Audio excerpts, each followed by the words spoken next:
Hey guys, how's it going? Cripan here.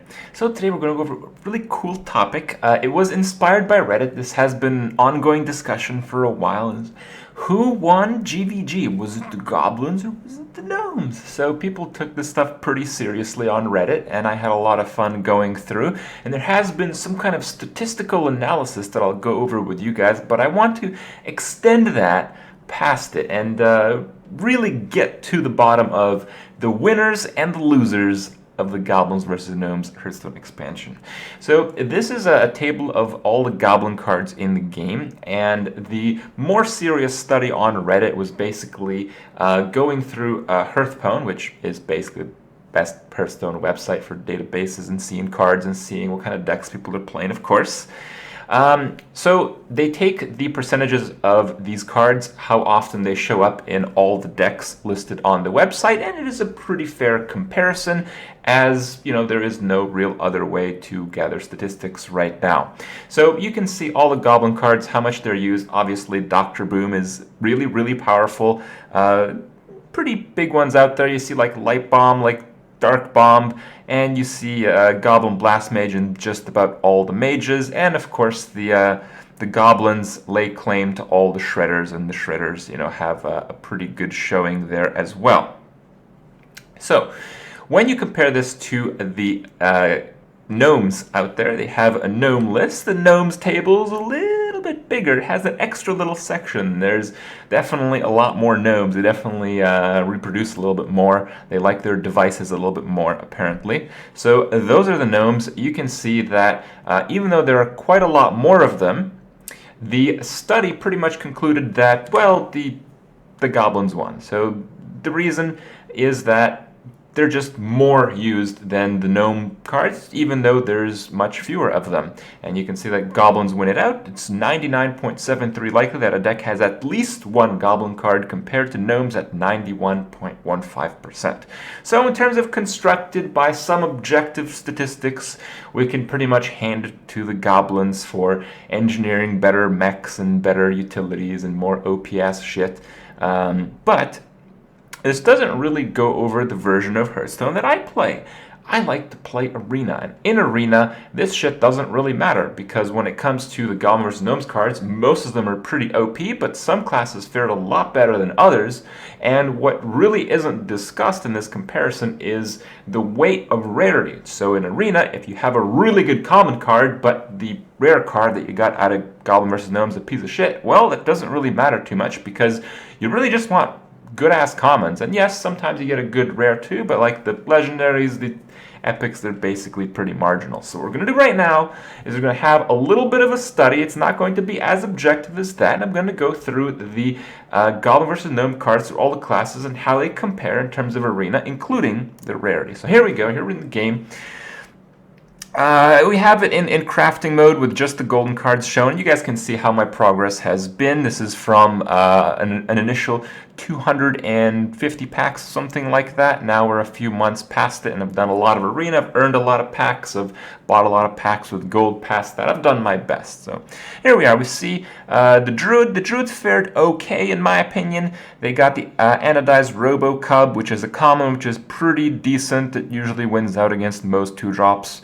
The Grove Tender is a good card in general, but when it comes to Arena play, it doesn't really have that much weight. The Druid of the Fang, even though it's Arena, even though you almost always get beasts, well, it doesn't seem to really work out. The Mech Bear Cat is awesome in Arena, but it's a rare, so it's not really that significant. So the Druids, I'd say they got a little bit of a bump. You know, some useful cards, but some fared a little bit better. Though Hunters, not so much. Hunters, to start, were in a pretty good spot, but they really were just lacking weapons. So they got weapons. They got the Glaive Zukas, and it's a common, a weapon in Arena, and a common. That's basically all you really want. The other cards mostly suck ass. But just because of Glaive Zuka, the Hunters kind of fare about the same as they did before. Now mages. Mages were considered the reigning kings of Arena, and, well, they still are. It doesn't take much of a genius to figure it out. Flame Cannon is often better than a Frostbolt because it kills stuff like Dark Cultists, because it kills stealth creatures, specifically big stealth creatures if you combo it with spell damage. You got Snow Chugger, which, don't get me started on Snow Chugger, that guy's just an OP'er version of Water Elemental because it's a mech, and because it's a mech you get some really cool synergy with some of the cards because mechs are actually a bit rare in Arena. Soot Spewer is basically a spell damage minion you don't have to feel bad about having in your deck because 3 for 3/3 is pretty good stats as opposed to the Kobold, which is 2 for a 2/2 with pretty shit stats, and it's a mech. Again, great mechs. Echo of Medivh is a ridiculous card in Arena if you haven't picked it, and if you have some mechs, and you probably do because all the mage ones are really good, whenever you see a Goblin Blast Mage, you pretty much pick that because it's ridiculously overpowered. Yeah, your epic sucks. Yeah, your legendary sucks. Well, I guess that's a bit debatable, but it kind of sucks. But the commons introduced and the rares introduced are absolutely insane. So yeah, Mage gets better even though it was on top, and in my opinion, it's still on top. So Paladins, what do Paladins get? They got Seal Light, it's alright. They got Shielded Minibot, it's a ridiculous card, again, common. It's a mech, it's a 2-drop, it's a really sticky minion, really strong stuff. Coghammer, while it's an epic, is ridiculous. Muster for Battle is the new best rare, beating out Aldor Peacekeeper. This card is absolutely bonkers in Arena. Scarlet Purifier seems some decent value. The rares, that one's okay. Cobalt Guardian, massive piece of crap. Bolvar, Quartermaster's alright in Arena as well. So Paladins really fared pretty well on the commons, again, which is really important, and quite well on the rares, which is the secondary most important thing. And then Priests. Priests got Light of the Naru, it's a rare though. Shadowbox are not so good, another rare, but in terms of the commons, you got the Shrinkmeister, you got the Velens, and those cards are absolutely crazy in Arena. So Shrinkmeister is just a random 2-drop if you want it to be, and if you want to use it late game, you can have a lot of combos with it, or you can just kill a big creature off with your big creature, because you have to keep in mind, Arena is usually about who has the more big creatures in the deck. If you have a 7/7, they have a 7/7, you Shrinkmeister his 7/7, you kill it with yours, you heal your 7/7 up, you still have a big-ass creature, they don't have a big-ass creature. Velens basically does the same thing, and Velens shuts out some games very early on. If they have like a 1-drop or a 2-drop and they Velens it, and you don't have an answer to that, you don't have a silence, you are screwed. So Priests also did extremely well just because the commons are obscenely powerful. And this really is the trifecta of Arena. You have Mage, you have Priest, you have Paladins. If you play Arena any reasonable amount of time, you'd know that you're facing one of those classes constantly after you get like past 5 wins or so, sometimes even before that. And in terms of the neutral minions, I won't go over all that kind of stuff with the Shredders, with all that kind of stuff. GVG has launched another push. So when Nax came out, they pushed for a lot of sticky, annoying-ass low minions. Well, GVG kind of took that to another level. There's like really annoying fucking minions even in the mid-game. So there's just more of them, more sticky minions.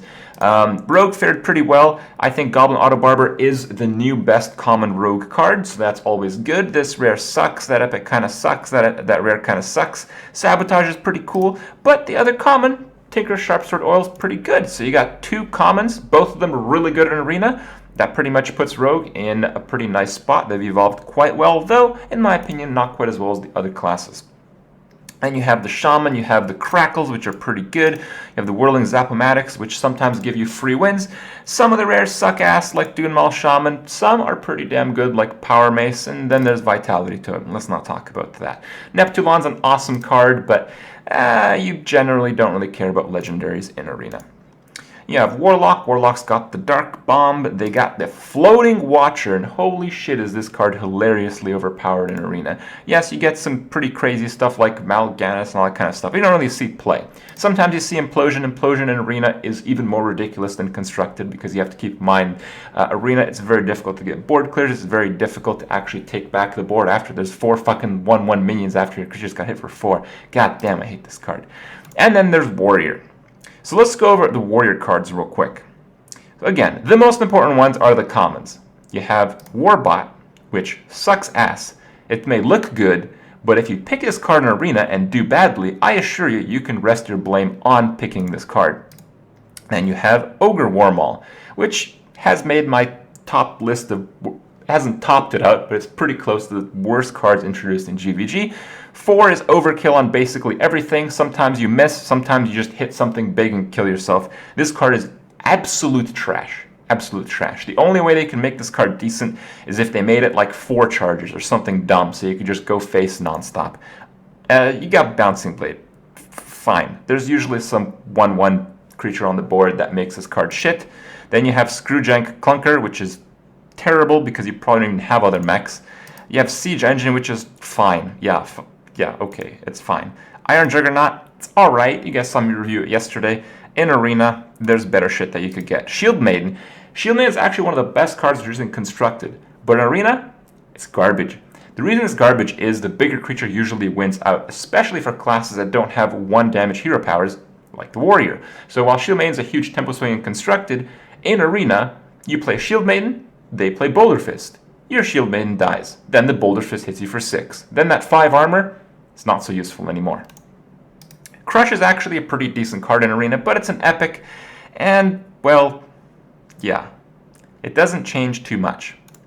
So what I'm really getting at here is the loser class, at least of Arena, really is Warrior. I mean, they got absolutely screwed, and it's important to note, as I mentioned earlier, that with sticky minions being introduced in a big way, Warrior gets basically nothing to deal with it. When it came to the Naxx expansion, Warriors got really good tools. They got Death's Bite, which is an insane weapon to deal with all these sticky minions. In GVG, they got nothing, and everyone else got, well, a shitload of sticky minions. Suddenly, your Arcanite Reaper or Fiery War Axe are just base weapon. You know, you have to use 2 charges to kill 1 thing. So you're 1-for-1ing with a weapon, and you're taking a shitload of damage while you're doing that. So basically it nullifies very frequently the advantage that the Warrior has to gain value with the weapons at the expense of health. You no longer gain value, you just lose health, and then you trade 1-for-1. So it sucks. So Warrior sucks. So it was really unfair that Warrior got the shitty cards that it did specifically in Arena. Yeah, in Constructed you can play Warrior. In Constructed you can play any class in some sort of way. And I'm not saying that Warrior is hopeless in Arena. I mean, some people get 12 wins. I've done 12 wins with Warrior, but I've also done 0-3 with Warrior since GVG has come out. And, well, a lot of people have shared that miserable experience as I have. So, it is a bit of a letdown. Warrior definitely sucks ass in Arena. If you plan to do well in Arena, well, there's 8 other classes that you probably should think about picking. Now, that's the losers. Warriors, lose. Yep, Garrosh, you suck now. Sorry, bro. Now it's time to talk about the winners. So I did mention how powerful Priest was, I did mention how powerful Mage was, I did mention how powerful Pally was, but if you've played enough Arena, enough Constructed to really understand what's going on after GVG, you clearly know who the winner is. Blizzard. Just think about all those packs that you bought, you know? Hearthstone is a game where it's so easy for Blizzard to take your money, and I don't even feel bad about it, man. I bought so many fucking packs. Dude, if I was shitty at Arena, I'd probably pay like, I don't know, man, 20, 30, 40 bucks a day just to play the fucking game. And it's a card game. You can play it on your fucking iPad. Oh my god. Yeah. Blizzard wins in the end, guys. Blizzard's the winner. Warrior's the loser. Yeah, when it comes to decks and Constructed, all that shit will change next month or some shit. But I think those 2 things are pretty objective. Hope you guys enjoyed my review of the winners and losers of GVG. Hope you guys agree, and I'll see you guys tomorrow.